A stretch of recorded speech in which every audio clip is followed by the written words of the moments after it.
Apa khabar anda semua? Semoga sentiasa bersedia dalam menghadapi topik terkini dan cabaran sensasi dalam dunia pengauditan masa kini. Cabaran pandemik, teknologi blockchain yang mana kegawatan ekonomi menyumbang kepada keperluan meningkatkan peranan juru audit dan pengurusan dalam memastikan penyata kewangan yang dihasilkan bertepatan dengan keadaan sebenar. Topik kita pada kali ini berkaitan peranan juru audit dan pengurusan dalam mengesan dan mencegah penipuan dalam penyata kewangan. Kenapanya ia penting? Dalam menghadapi cabaran dunia pengauditan dan pengurusan yang baik, keyakinan stakeholder amat penting dalam memastikan kemasukan pelaburan dalam negara sentiasa berkembang dan wang pelaburan tersebut dapat dikembangkan melalui pembangunan ekonomi negara sekaligus dapat meningkatkan GDP Growth Domestic Product. Keputusan stakeholder secara asasnya bertumpu kepada penyata kewangan. Analisa selama 5 hingga ke 10 tahun dilakukan bagi melihatkan trend atau kecenderungan keuntungan yang dihasilkan oleh sesuatu syarikat sebelum keputusan pelaburan hendak diambil. Adakah ianya menguntungkan? Adakah ianya memberi dividen yang baik? Adakah nilai syarikat berkembang? Dan bagaimana peranan juru audit dan pengurusan kewangan dapat membantu meyakinkan stakeholder untuk percaya kepada penyata kewangan sebelum sebarang keputusan diambil bagi melabur ke sesuatu syarikat. Justru itu amat penting peranan juru audit dan pengurusan dapat dipertingkatkan dan diperkasakan bagi memastikan ketepatan penyata kewangan yang dilaporkan supaya ianya bertepatan dengan hal yang sebenar. Di sini peranan juru audit boleh dibagikan kepada juru audit luar dan juru audit dalam selain kita melihat keberkesanan dalam memastikan kawalan dalaman diperkasakan dan pelaporan penyata kewangan dilaporkan dengan betul, tepat serta boleh dipercayai. Oleh itu, hari ini saya ingin bawakan anda semua kepada satu topik penting iaitu peranan juru audit dan pengurusan dalam mengesan dan mencegah penipuan dalam penyata kewangan. Secara rumusannya, peranan dalam satu syarikat yang besar seperti government link company, multinational company, syarikat besar tidak tertumpu sahaja kepada peranan juru audit dan pengurusan sahaja. Ia juga tertumpu kepada peranan Board of Director, Corporate Governance, Audit Committee.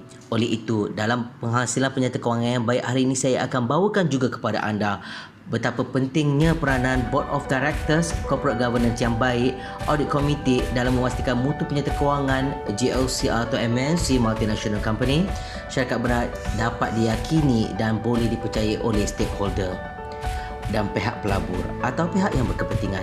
Secara keseluruhannya, impak dan kesan kepada negara dapat dilihat melalui pengembangan Bursa Malaysia yang mana penyata kewangan yang baik dapat meningkatkan Bursa Malaysia agar meningkat dan begitu juga GDP negara turut menerima kesan yang baik di atas kesan pelaporan penyata kewangan yang baik serta bebas daripada sebarang penipuan penyata kewangan.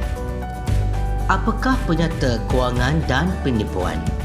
Penipuan penyata kewangan boleh ditaktifkan sebagai sengaja, disengajakan, salah nyata atau peninggalan fakta material atau data perekonomian yang mengelirukan dan apabila dipertimbangkan dengan semua maklumat yang tersedia akan menyebabkan pembaca mengubah atau mengubah pertimbangan atau keputusannya terhadap sesuatu keputusan terhadap pelaburan-pelaburan yang hendak dilaksanakan.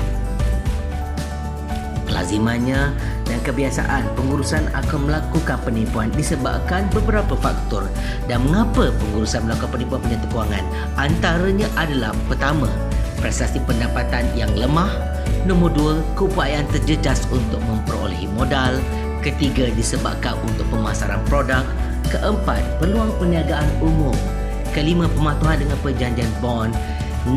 Ketamakan generik. 7. Kecurian, rasuah atau aktiviti haram yang lain. Oleh itu, tuan-tuan dan puan-puan, mari kita lihat apa peranan juru audit luar dan juru audit dalam dalam mengesan serta mencegah penipuan dalam penyata kewangan agar pihak berkepentingan stakeholder pelabur yakin terhadap ketepatan penyata kewangan yang dilaporkan.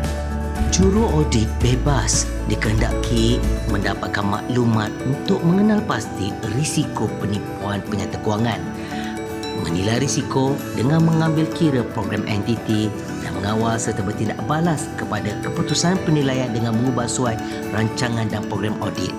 Selain itu, juru audit bebas atau luar perlu meningkatkan penekanan pada keraguan profesional dengan menghendaki ahli pasukan audit bertukar idea atau sumbang saran bagaimana penipuan-penipuan boleh berlaku.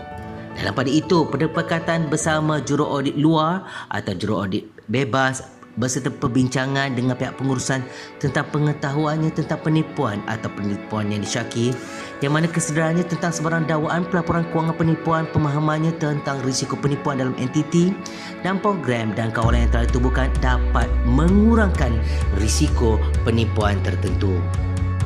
Dalam pada itu, juru audit bebas atau luar juga memerlukan perbincangan dengan pihak pengurusan tentang sifat dan tahap pemantauan lokasi operasi atau segmen-segmen perniagaan dan sama ada cara ia menyampaikan kepada pekerja pandangannya tentang amalan perniagaan yang baik dan tingkah laku beretika, yang mana ia memerlukan juru audit untuk berbincang dengan pekerja di dalam dan di luar pengurusan untuk memberi peluang kepada pekerja dan orang lain untuk memberitahu maklumat ketirisan kepada pihak juru audit. Di sini, komunikasi amat penting bagi mendapatkan info terkini tentang keadaan sebenar kawalan dalam masyarakat atau maklumat sebarang penipuan. Jadi, bagaimana penipuan dapat dikesan dan apakah prosedur-prosedur audit tersebut? Pertama, professional skepticism ataupun penjagaan profesional. Nombor dua, penugasan kaki tangan ataupun assignment of personnel. Nombor 3, accounting principle, policies dan practices. Nombor 4, internal control. Nombor 5, effect of fraud risk factor on audit procedures.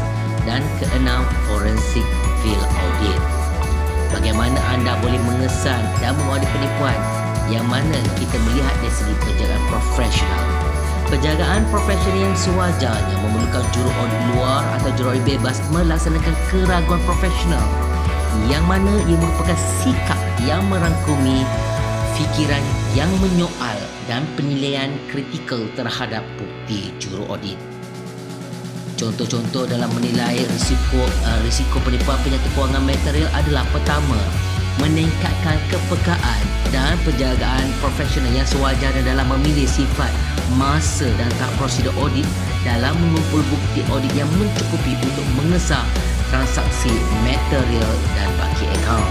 Nombor dua, peningkatan pengiktirafan keperluan untuk menyokong pernyataan dan presentasi pengurusan berkenaan perkara dan perkara kewangan material dengan melaksanakan prosedur analisis yang teliti, memeriksa dokumen dan berbincang dengan orang lain di dalam atau di luar syarikat pelanggan. Langkah yang seterusnya kita melihat daripada segi penugasan kaki tangan. Keputusan penilaian risiko mungkin menunjukkan kemungkinan penipuan penyata kewangan yang memerlukan penugasan juru audit dan pakar yang berpengetahuan mahir dan terlatih untuk meningkatkan kemungkinan pengesanan penipuan. Kualiti dan tahap penilaian harus mengiktiraf risiko salah nyata yang material yang disebabkan oleh penipuan penyata kewangan dan kelaikan juru audit yang melaksanakan penilaian. Seterusnya, kita pergi kepada keperluan fokus kepada prinsip dasar dan amalan perakaunan. Kemungkinan penipuan penyata kewangan memerlukan perhatian khusus kepada pemilihan, pengurusan dan penggunaan dasar perakaunan yang penting berkenaan pengiktirafan hasil, penilaian aset dan permodalan berbanding kebelanjaan yang besar yang dibelanjakan.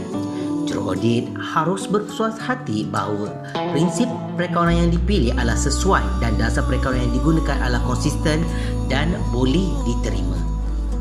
Elemen yang paling penting adalah kawalan dalaman. Seterusnya, apabila keputusan penilaian risiko menunjukkan kemungkinan penipuan penyata kewangan, juru audit hendaklah memastikan bahawa sistem kawalan dalaman adalah mencukupi dan berkesan dalam mencegah, mengesan dan membetulkan penipuan tersebut. Apabila risiko kawalan dalaman dianggap tinggi, menunjukkan kegagalan dalaman untuk mencegah dan mengesan risiko, juru audit harus bergantung pada prosedur mereka sendiri untuk mengesan penipuan penyata kewangan. Tahap risiko kawalan dalaman akan menentukan tahap, masa dan sifat prosedur audit yang dilakukan untuk menemui penipuan dalam penyata kewangan. Lain itu, effect of fraud risk factor on audit procedure, iaitu tahap, masa dan sifat prosedur audit harus diubah sesuai apabila faktor risiko menunjukkan kemungkinan penipuan dalam penyata kewangan. Juru audit hendaklah mengambil 3 langkah ini. Mereka harus mengubah sifat prosedur audit untuk mendapatkan bukti audit yang lebih dipercayai, relevan dan meluas dan dikumpulkan daripada sumber bebas di luar syarikat. Mereka juga perlu mengubah masa prosedur audit menjadi lebih dekat atau pada akhir tahun apabila terdapat motivasi dan peluang untuk pengurusan yang mana boleh terlibat dalam penipuan penyata kewangan. Juru audit harus juga melaksanakan prosedur audit mereka hampir atau pada akhir tiap pelaporan untuk mengesan salah nyata dan menilai kesannya terhadap integriti, kualiti dan kebolehpercayaan penyata kewangan. Mereka juga mesti mempertimbangkan kemungkinan penipuan penyata kewangan apabila menentukan tahap prosedur audit yang akan digunakan. Juru audit hendaklah membesarkan sampel untuk menemui penipuan penyata kewangan yang disyaki. Audit harus menumpu kepada khusus pada bidang di mana kemungkinan berlaku penipuan adalah lebih tinggi, terutamanya pengiktirafan hasil, akaun belum terima, inventory, liability dan aset tetap. Oleh itu, juru audit harus mengumpulkan bukti persuasif untuk menentukan sama ada penipuan penyata kewangan yang material telah berlaku atau berkemungkinan telah berlaku. Jika ada, juru audit harus menentukan kesannya terhadap pembentangan saksama penyata kewangan dan laporan mereka. Sekali, untuk melindungi pelabur daripada penipuan penyata kewangan, forensic field audit ataupun forensic audit perlu dilakukan bagi mengesan penipuan dalam penyata kewangan untuk melindungi pelabur dan pemerintah serta melindungi mereka daripada menerima maklumat kewangan yang menipu dan melirukan. Juru audit hendaklah memastikan pertama, strategi audit mereka bersesuaian dalam keadaan tersebut, menilai dan mendokumentkan persekitaran kawalan dalaman pelanggan termasuk falsafah pengurusan dan gaya operasi syarikat tersebut, serta ketiga, menjalankan prosedur audit yang bersesuaian dalam mengumpul bukti yang mencukupi dan cekap mengenai bahan dan bukannya berbentuk dasar dan prosedur pelanggan. Forensic audit amat penting bagi memastikan penipuan dalam penyata kewangan dapat dicegah oleh juru audit. Terima kasih.